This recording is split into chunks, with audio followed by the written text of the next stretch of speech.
move on to our second speaker, who is Colin Birch. Colin is a lead statistician at the Department of Epidemiological Science in the Animal Plant and Health Agency in the UK. And I know Colin is no novice to bovine TB. He has been modeling bovine TB for many years, so he will surely have a lot to tell. And today he will be talking about how to use computer simulation models to assess the impacts of changes in the surveillance testing scheme in England. Thanks, Colin. So can you hear me and see the screen okay? Yeah, we see Great. everything. Yeah. I'm afraid this is going to be a bit of a rush because I'm going to try and present 3 different large computer simulation models applied to a very specific aspect of the surveillance testing for bovine tuberculosis in England. Just to start, quickly talk about bovine tuberculosis and why it's so important. It's a very important disease of cattle, which also infects other mammals, including humans. It's a bacterial disease, Mycobacterium bovis, and because of its substantial incubation period, it can only be detected using active surveillance. It's also able to persist in wildlife reservoirs, and in England, badgers are the most important reservoir species. The high prevalence of the disease in Britain, combined with the quite severe test, restrict, and slaughter management required, causes major impacts on many farmers in Great Britain, as illustrated by the data below. Perhaps the most notable is that last statistic, the prevalence in the worst affected region of England, which we're talking about a large region, is nearly 10%. That's 10% of all farms under restriction at any given time. So at APHA, 3 models have been developed over time, representing the spread of infection between farms. And starting with the first of them, which I'll refer to as TBI, it's primarily a model of the disease in badgers. It's been in development for over 20 years and has accumulated a substantial publication record. Its development and application is by the National Wildlife Management Centre, based on their access to very large amounts of field data on badgers. It's an individual-based mechanistic model, which can also be combined with a secondary model of the disease in cattle. So with the cattle model, it runs effectively as 2 layers, a badger layer and a cattle layer. The badgers are in local social groups, the cattle in farms, and these 2 local areas overlap with each other. And so the model represents spread of disease within the badger social groups, within the cattle herds, also movement of cattle between herds and transmission of disease between badger social groups, and very importantly, of course, the exchange of infection between badgers and cattle.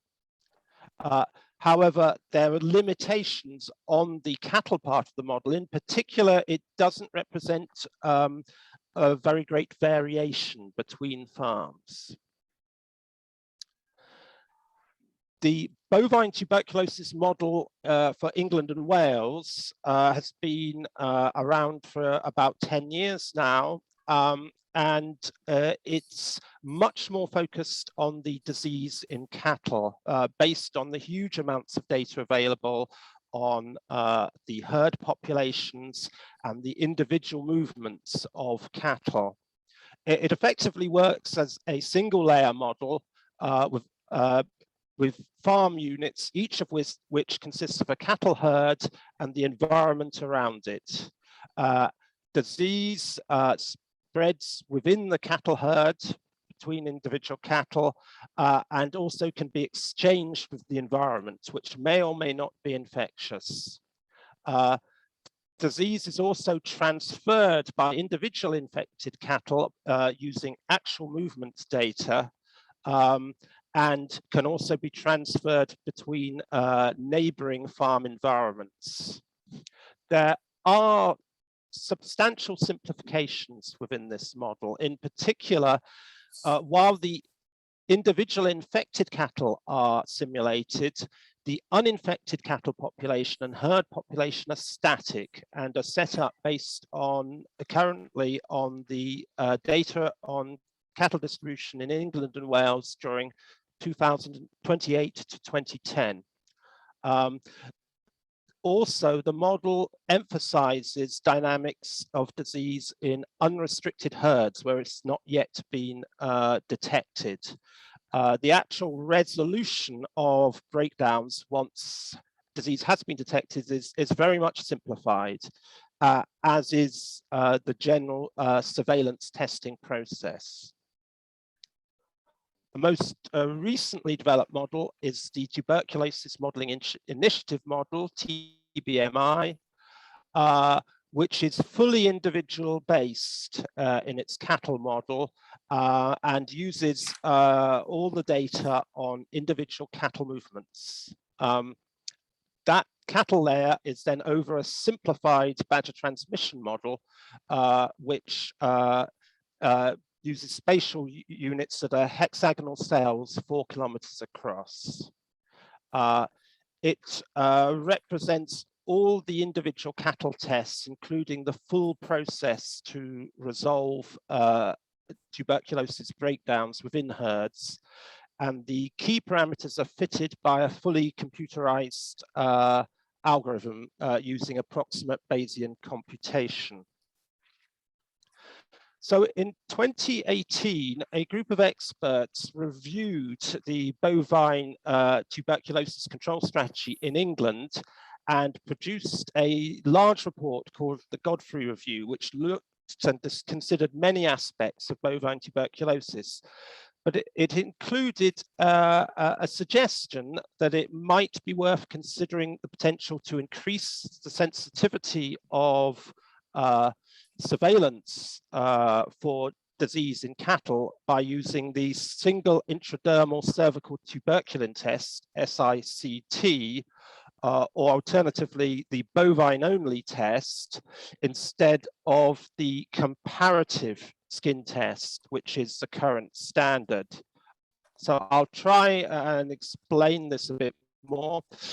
In the UK currently, the main screening test is the comparative skin test, which compares the reaction to the bovine reaction to an antigen based on Mycobacterium bovis with the avian reaction to other mycobacteria. And this achieves very high specificity because it avoids the risk of false positives due to exposure to mycobacteria that are not Mycobacterium bovis. In Europe, the main screening test is the equivalent bovine-only skin test that just looks at the bovine reaction and doesn't take account of the avian reaction, which potentially has higher sensitivity, where in cases where the avian reaction might actually be masking a genuine reaction to Mycobacterium bovis. So the main scenario that was looked at, well, the two main scenarios that were compared was, of course, the baseline scenario using the current comparative test and also the interferon gamma blood testing as it's developed over time, and also including the badger culling that's become a very important part of recent controls. And that was compared with scenario A, which was the same, except it replaced the comparative test in areas of relatively high TB instance, that referred to as the high risk area and the edge area, which actually include over half of all the cattle in England. And it was proposed that this would be replaced with the bovine only test, supplemented with a serial gamma test to compensate for the potential reduction in specificity. So in this modeling, the specificity of the tests was very important, but actually it's very difficult to estimate the specificity of tuberculosis surveillance tests because only about 50% of infectious cases can be confirmed by visible tuberculosis lesions or by culture of the bacterium. However, mainly due to the huge amount of data available, the specificity of the comparative skin test in Great Britain has been estimated fairly reliably as about 99.98%. However, the specificity of the bovine-only test is much less certain.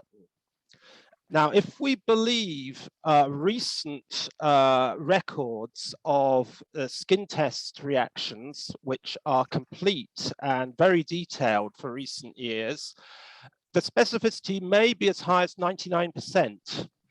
But it's a risk that this is actually an overestimate if there are a large number of testing vets who perhaps don't record or under-record skin reactions in animals that they haven't identified as reactors.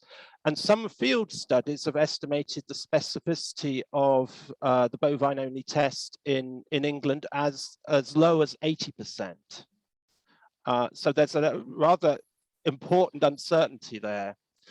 The blood test, the interferon gamma test, can actually have the balance between its sensitivity and specificity adjusted. So it can be used as a serial gamma test to improve specificity at about 99.2%, or as a parallel gamma test, putting more priority on sensitivity that has a specificity reduced to about 96.5%. Perhaps these statements are over precise. So these should be understood as having quite a bit of uncertainty within them. So moving on to how these scenarios are actually applied in the different models, there are major contrasts.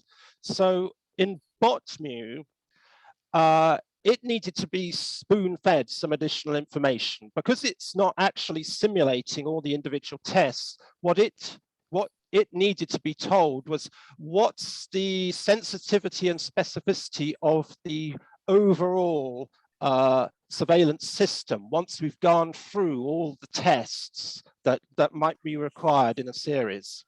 And that was quite different to TBI and TBMI, which actually represent every single individual test.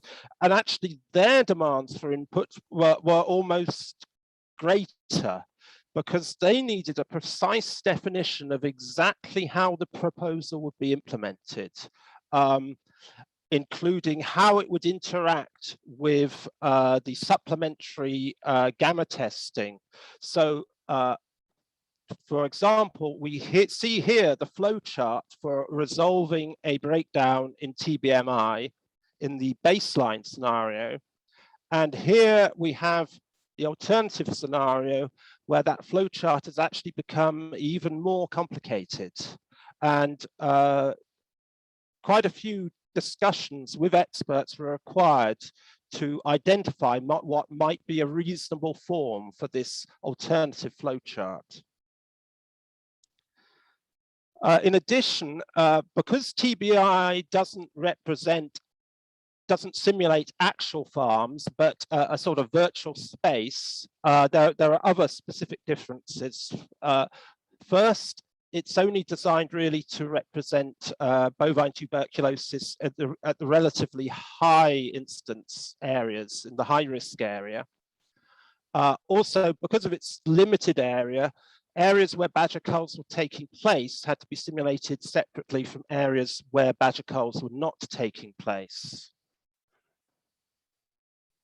And moving on to the outputs from TBI, the other thing to consider, because it's mainly looking at infection in wildlife and it's running in a virtual arena, it's actually run to equilibrium before the scenarios being compared or applied. So if we look at the blue baseline scenario without culling, the solid blue solid line here, we can see that that runs virtually flat during the comparison period. Now, the scenario A was actually run in two variants. The first variant was run with the optimistic high specificity of 99% for the bovine only test. And the alternative, which shown in green here, was a low specificity scenario, which was run with a lower estimated specificity for that bovine only test. Now, in these comparisons, which are of the incidence of breakdowns at the herd level, the number of incidents taking place in herds, we see that when we compare the high specificity scenario A, the orange line, with the baseline, they're fairly close, whether we're looking at the no cull comparison or the comparison with badger culling. On the other hand, incidence is slightly higher if we compare with the scenario A with a low specificity bovine only test. The more dramatic difference is visible here when we look at the number of reactor cattle in each of the scenarios. And clearly what this is dominated by is that we get a very large increase in the number of reactor cattle using the scenario A and supposing a low specificity for the bovine only test. And most of these additional reactors are false positives. Now in ModAH2, ModAH2 doesn't require equilibration at its start. So we're able to compare the baseline scenario, which are the solid lines, blue for the high risk area, red for the edge area, gray for the low risk area where TB is at much lower incidence. We can compare with the dots, which are the observed number of herd incidents each year. And the crosses represent the scenario A with high specificity for the bovine only test. So what we see here is, I'm afraid, sticking just to the main story, is that the incidence slightly reduced in the alternative scenario for high specificity bovine only test. If we look at the number of reactors, now the first year that the alternative test were applied is 2020 here, and we can see that there's an increase in the number of reactor cattle just that year. And then the number of reactor cattle drops back to being very close to the baseline scenario in later years. Remembering again, this is the alternative scenario with high specificity for the bovine only test. Now, if we compare with the bovine only test with a lower specificity, in this case, the lower specificity used is 95%, which many wouldn't consider a very low specificity. We see we get a big increase in the number of reactor cattle when we have the bovine only testing. And again, most of these additional reactors are false positive results. So they're cattle that are going to be slaughtered without a good reason from the point of view of infection. Now, TBMI was still in development at the time these comparisons were made. So we simply compared the result in the scenario A with the high specificity bovine only test with the result of the baseline scenario. So this is these orange lines indicate that comparison. It's the alternative scenario relative to the baseline scenario. Now, the alternative surveillance started in 2020. So what we see is that this is presumably a random drift of the scenario A relative to the baseline scenario to here. And then when the alternative testing was introduced, that actually reduced the herd incidence of breakdowns. And testing continued to 2025, but this reduced incidence did seem to continue for a bit of time beyond that, up to 2030.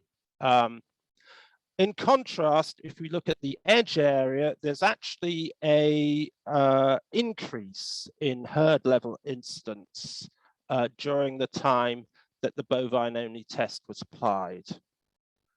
Well, I hope that message will go away. Right. But if we look at the number of reactor cattle, and remember in this case, we're looking at the scenario A with high specificity for the bovine-only test, we see that the number of reactor cattle is quite substantially increased, both in the high-risk area and in the edge area, during the time that the bovine-only testing was continued. So, in effect, there's quite a lot of consistency from the point of view of the main issues of interest between the three models, even though, as I tried to explain, the models are really about as different as free simulation models can be from each other.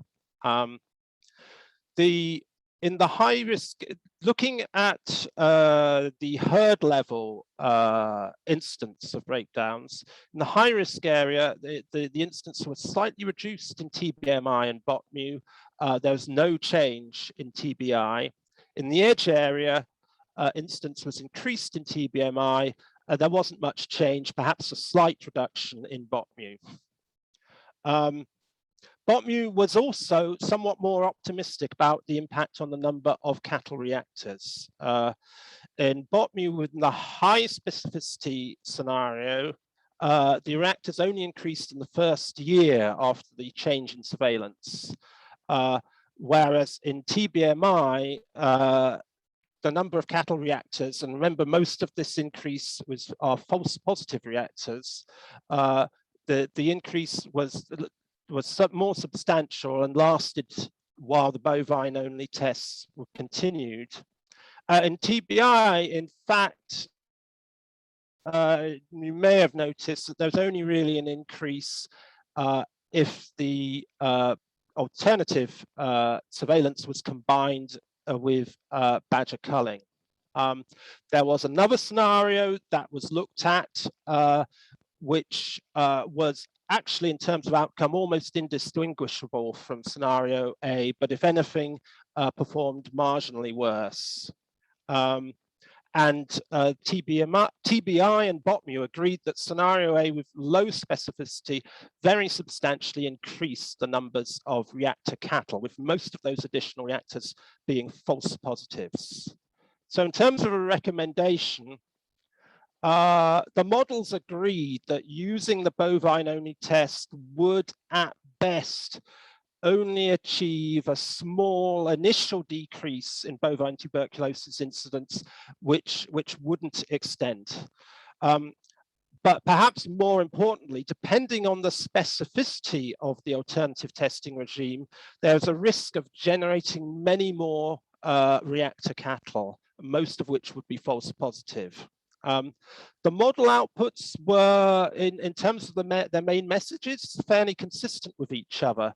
So further investigation could potentially focus on models that were actually most suitable for specific questions. Because as I explained, the models really were very different from each other with quite distinct capabilities. And the other point is that given the importance of the specificity of the bovine-only test, it was clear that further data analysis was required before moving forward with something like this option. There are other interesting lessons, though, from this process, particularly as these were an unusually varied group of models that were being compared with each other. First, of course, was that specifying these scenarios could be very complex and time-consuming, and that different models required different information, both demanding in their way. Either the models required a lot of detail about the process that was being simulated, or alternatively, they asked questions about what were the expected outcomes from the proposed changes. This led to quite a few meetings and discussion to set the specifications with multiple experts. And also actually setting equivalent specifications for the different models wasn't trivial. On the other hand, this process of specifying scenarios was perhaps potentially the most useful role of the models, because it clarified exactly what was implied by a proposal that might at first seem fairly simple. It also sought a sort of review of what were the actual expected or required impacts of the proposed changes. And it also, when it was comparing scenarios, it actually identified scenarios that were effectively equivalent to each other. And one of the particular things it sort of provoked a consideration of was the interaction between alternative surveillance or control and the processes that are already in place. The final point was actually, I mean, the test specificity was obviously very important for the bovine-only test, but actually implicit in that, there's perhaps something to investigate, which may generate future research in the more detailed pattern of specificity of the comparative skin test also. And that's very much an area with scope for further work. And yes, this has been over many years, and I'm afraid I probably don't even know everyone who's been involved in the development and applications of these models. But I think it's not only we've got, I think, 7 authors, but many dozens of people have been involved with this work in one way or another over the years. Thank you. Thank you very much.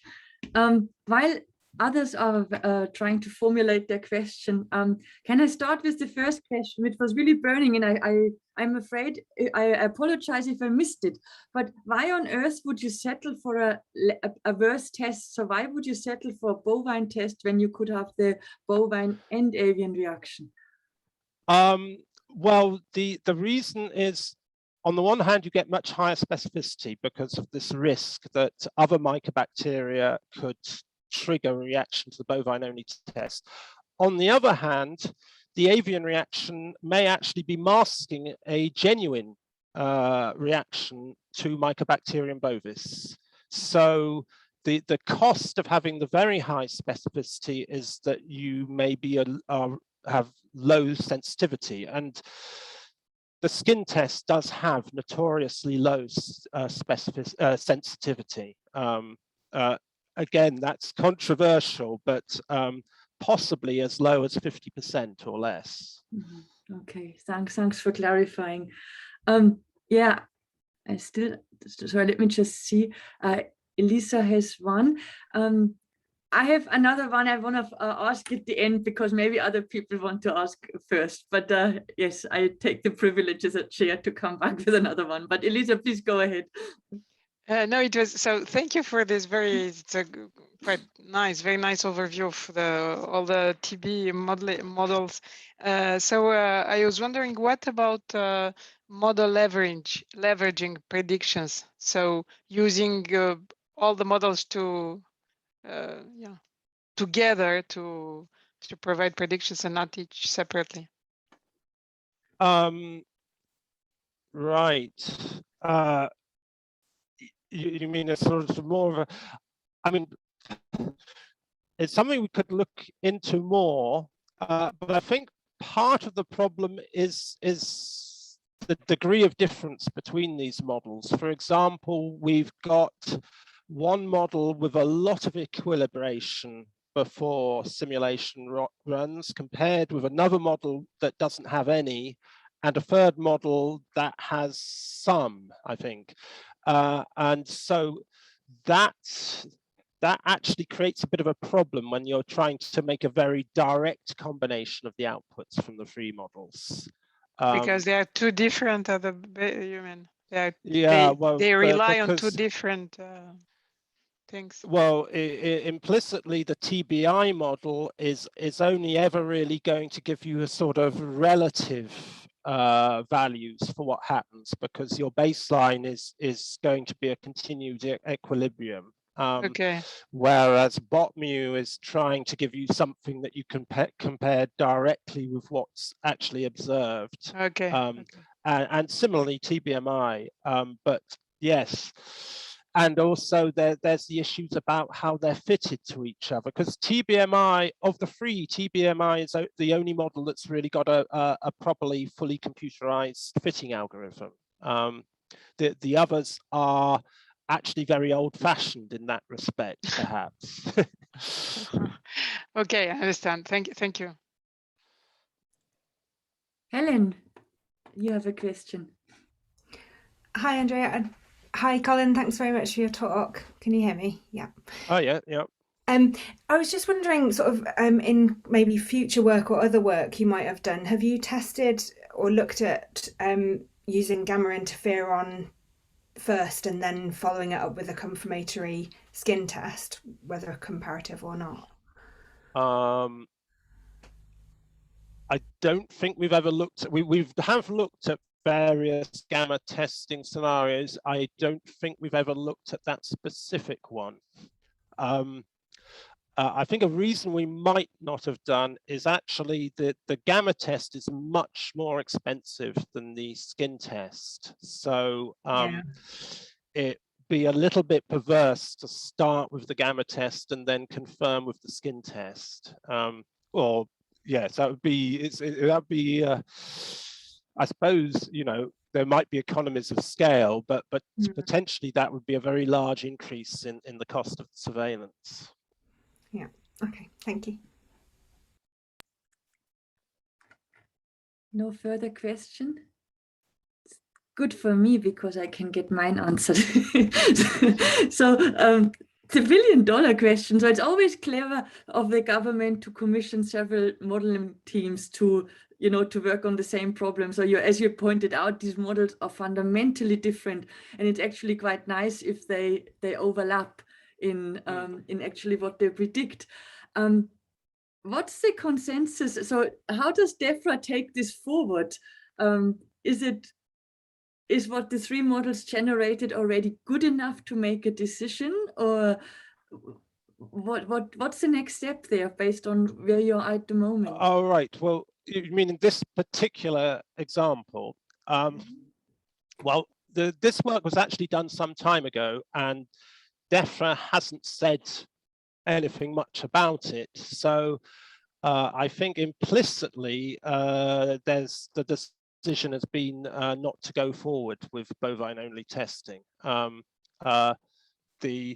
In modeling in government, it's quite often like that. You do the modeling and then something happens, and there may or may not be an implication that there's a link between the two, but you're never going to be told that that the modeling had anything to do with what happened. So Okay.